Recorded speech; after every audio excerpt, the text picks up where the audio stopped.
Eu vou apelar para sua memória. Lembra quando a gente conversou sobre esse livro aqui? A Sucessora da Carolina Nabuco, junto com Rebeca da Daphne du Maurier. A gente teve uma conversinha sobre apropriação de ideias. Inácio conhece Benedito numa viagem que ele está fazendo para Vassouras, né? Inácio é o narrador do nosso conto aqui. E começa aquela conversa, o papo que surge é sobre o desenvolvimento do Brasil, como que as ferrovias estavam mudando a forma da sociedade se comunicar, chegar até os lugares, estava facilitando a vida das pessoas. E eles começam a conversar sobre isso. Inácio começa a falar ideias assim para o Brasil, né, comparações, frases como que o Brasil tá que nem uma criança, né, que tá começando a se desenvolver.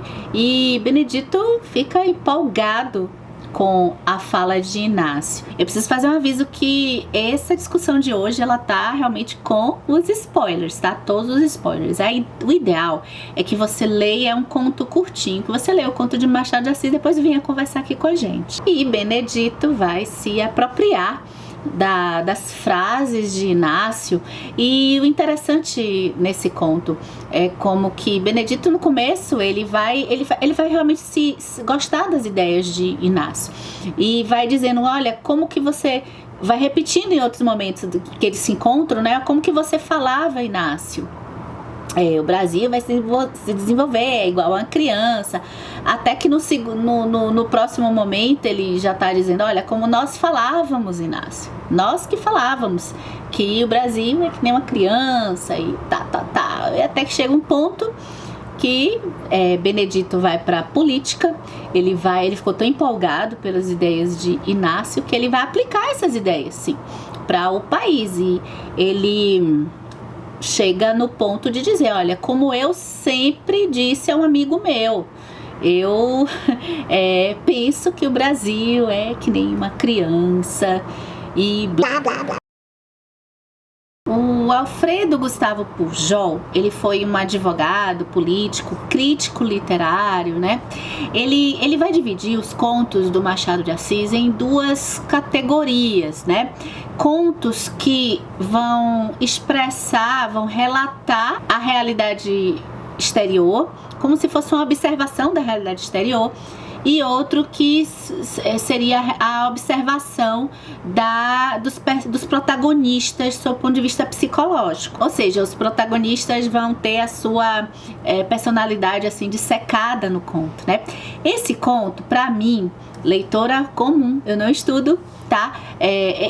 Eu percebi nesse conto de Machado de Assis assim, as duas categorias, porque Machadinho, ele tá... Tanto a gente está conhecendo quem é Benedito, a gente tem a oportunidade de pensar sobre esse início de um político no Brasil, né? E a própria pessoa Benedito. E a gente também tem aí uma possibilidade de observar a sociedade por meio desses dois personagens, né? Do Inácio e do Benedito. A gente tem mais um retrato do Brasil e a sua elite.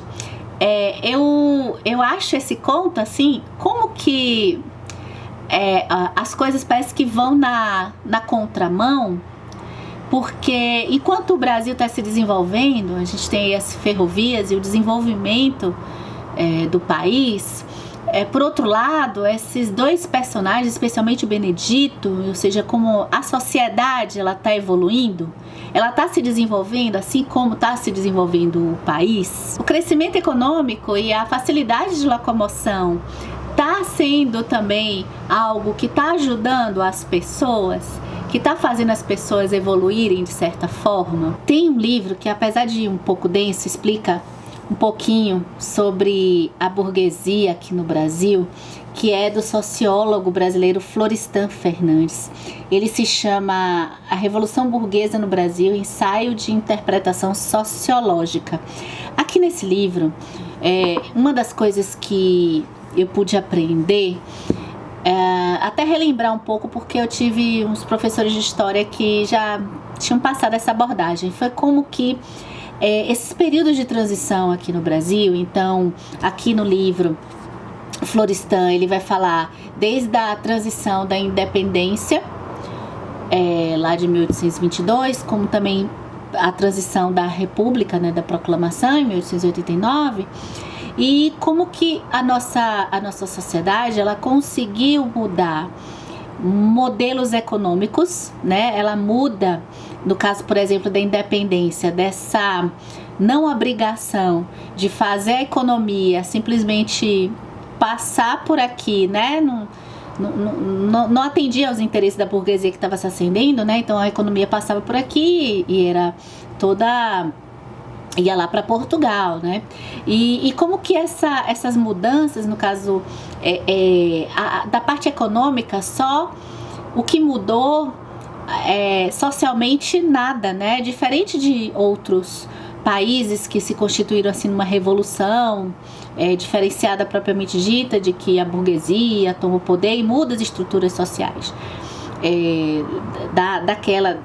Daquele local, aqui no Brasil não foi assim, né? Então você coloca mais um intermediador, né? Em que não é mais a economia, por exemplo, já não fica mais nas propriedades dos senhores de terra rurais, mas você entra com um intermediador aí agora, então tá de certa forma mais livre para onde vai vender, mas ainda fica dependendo da Inglaterra, e as estruturas da escravidão e as estruturas sociais ainda se mantêm, e tem aquela mudança que não muda praticamente. E é bem legal como o Machado de Assis consegue mostrar um pouco isso nesse conto, né?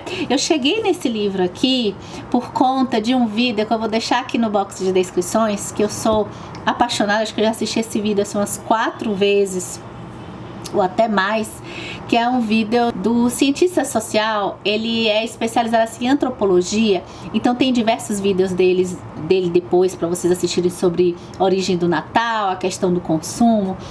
E é o Paulo Nicole Ramírez, que eu sou encantada, assim, eu já assisti todos os vídeos dele da Casa do Saber, e esse em especial é o meu preferido, porque ele fala o que tá muito nesse livro do Florestan Fernandes. Ele me levou até a ler esse livro, como que a nossa, diferente até do que a gente imagina, né, por conta dessas mudanças e não mudanças ao mesmo tempo das nossas estruturas sociais, ele vai abordar nesse vídeo assim o papel do Estado, o papel da administração pública, digamos assim, talvez um pouco anacrônico, né? Desde essa época aí da República, o papel dela no desenvolvimento do país. Então, desenvolvimento esse que no conto ele tá fisicamente aí nas ferrovias, mas intelectualmente no modo dos políticos não está, né? Nas estruturas sociais também não está.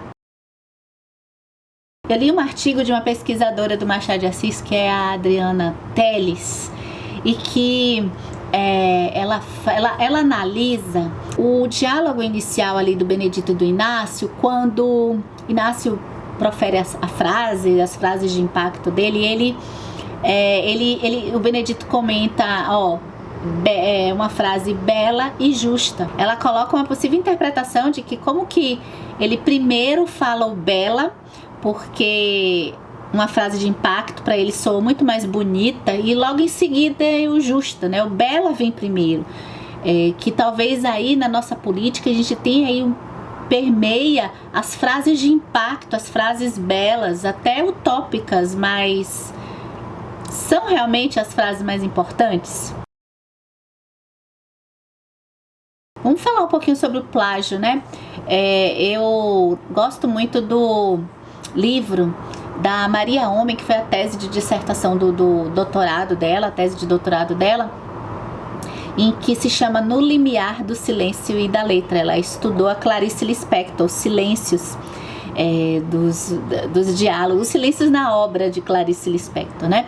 E uma parte da fundamentação teórica dela, ela aborda como que aconteceu essa coisa da autoria e da necessidade que nós temos, e que vai culminar até hoje, se a gente pensar no lugar de fala. Hoje não tem como a gente sair da perspectiva de que quando a gente vê alguma coisa, a gente quer saber quem falou, quem escreveu, né, de onde veio.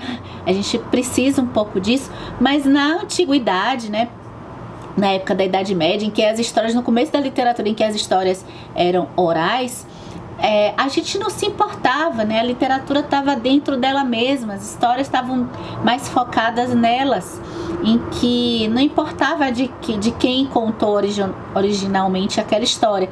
As histórias eram passadas de pessoas por pessoas e eram contadas por pessoas diversas. A gente discutiu esse tema da autoria mais aqui, foi no vídeo que a gente falou de um ensaio do Tolstói que se chama O que é Arte. E aí eu vou deixar o vídeo aqui, caso vocês queiram se aprofundar. E agora vamos complementar aquele vídeo lá, pensando em Romeu e Julieta. Tem uma parte lá do conto, né, que tem vamos ao cheiro de Benedito.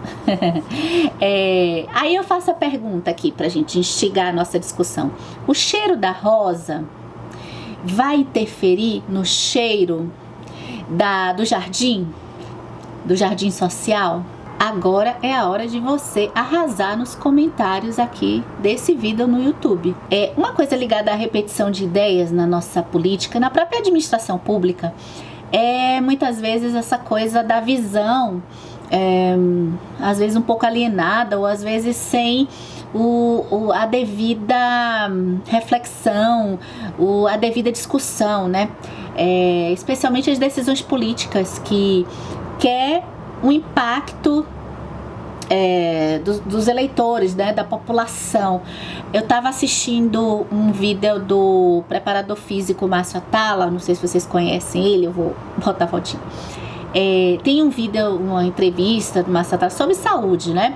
E como é que ele fala que ele entende a parte de exercício físico e de movimento do corpo, com alguns projetos que ele diz que politicamente já apresentou para alguns governos, e que o resultado de se pensar políticas públicas que não sejam construir hospital necessariamente, mas que seja pensar na organização da cidade para que as pessoas se movimentem mais ao invés de ficar dentro do carro. Isso para o futuro, ele vai dar alguns exemplos lá no vídeo, tá? Da Coreia do Sul, ele viajou em alguns países pesquisando isso, e como que aqui, né, quando você diz assim, construir o hospital, dá uma ideia de que, o cara trabalhou, mas um projeto de pensar na constituição da cidade, no transporte público, por exemplo, pode dar um efeito daqui a 8 anos, e aí o político não deseja. E eu fiquei imaginando, né, a partir desse conto do Machado de Assis, quantos projetos e quantas ações são levadas para o Estado, eu estou falando do Estado, governo federal, estadual, municipal, copiando um lugar, sei lá, política da Suécia, e sem a devida reflexão, né? Você pergunta assim, mas para que isso, né? Já se viu se vai ter um efeito aqui no Brasil? Aqui no Brasil não é a Suécia, né? Vamos pensar em outros lugares também que teve, né? A população é diferente, as condições sociais, até as condições econômicas de países próximos a nós, aquela política pode não ser copiada, mas não alcançar o objetivo. Agora, olha só o final do conto Evolução, de Machadinho de Assis.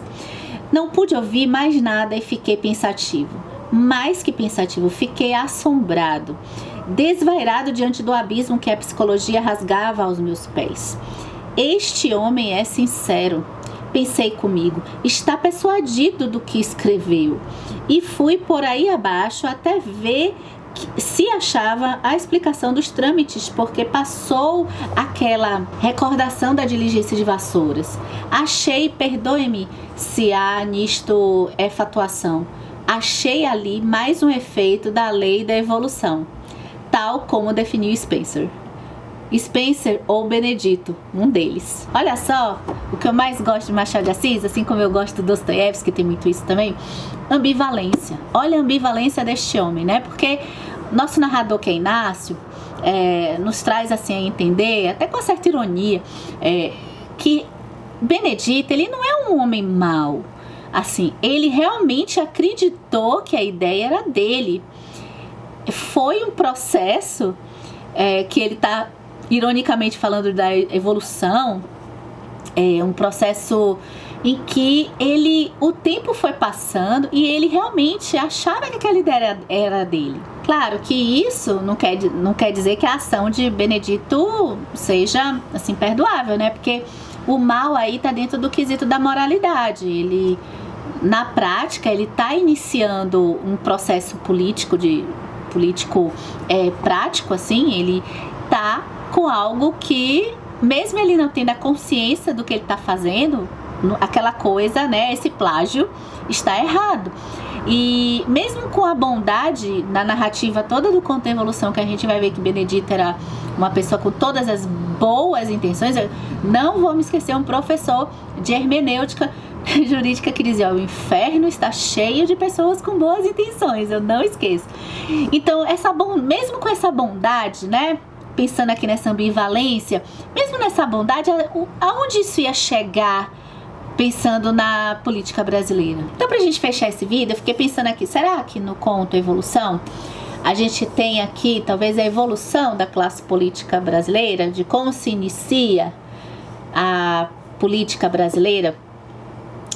Essa coisa do jardim e da flor, inevitavelmente não tem como não pensar em Benedito para mim, né?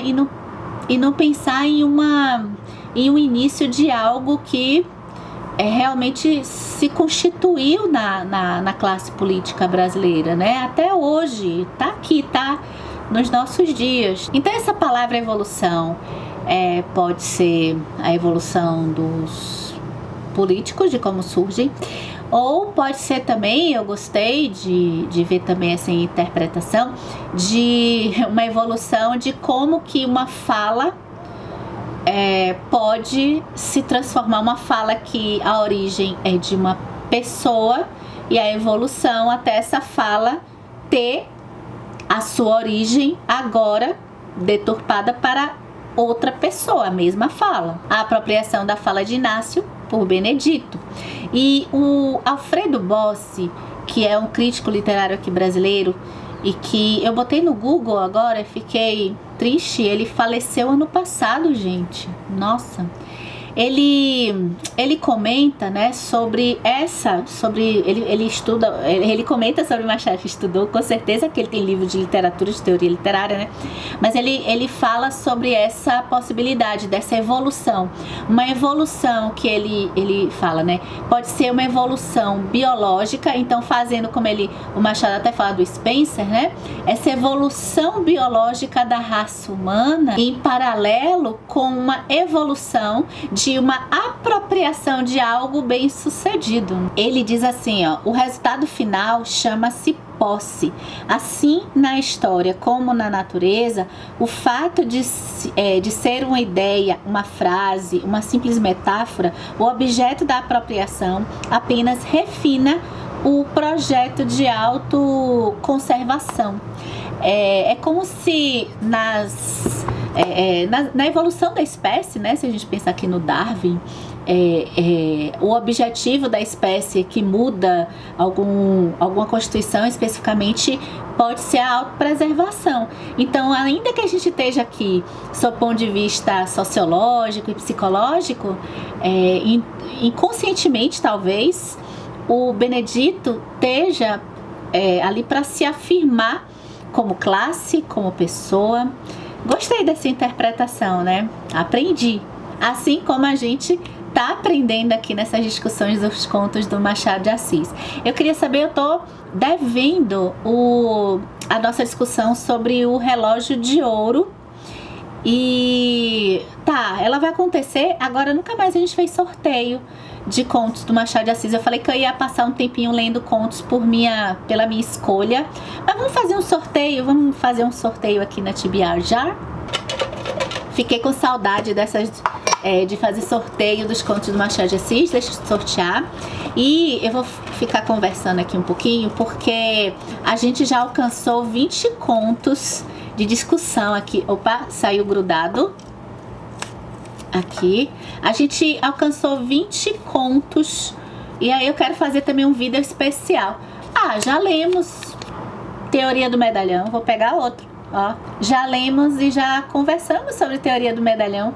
Então vamos sortear outro papelzinho, porque assim, ó, para você que tá chegando agora, a gente lê os contos do Machado de Assis no formato de TBR Jar, sorteando papelzinho. Mas pode acontecer de um conto levar outro e a gente conversar aqui também. Noite de Almirante, nunca ouvi falar. Vocês conhecem? Então vamos lá, vamos seguindo, lendo os contos do Machado de Assis e discutindo aqui no canal Comparando Livros. Eu espero ler seu comentário aqui nos comentários desse vídeo no YouTube. O que vocês acharam do conto Evolução de Machado de Assis? O que vocês estão achando das discussões dos contos do Machado de Assis? Eu acho que é isso, a gente se vê e conversa no próximo vídeo.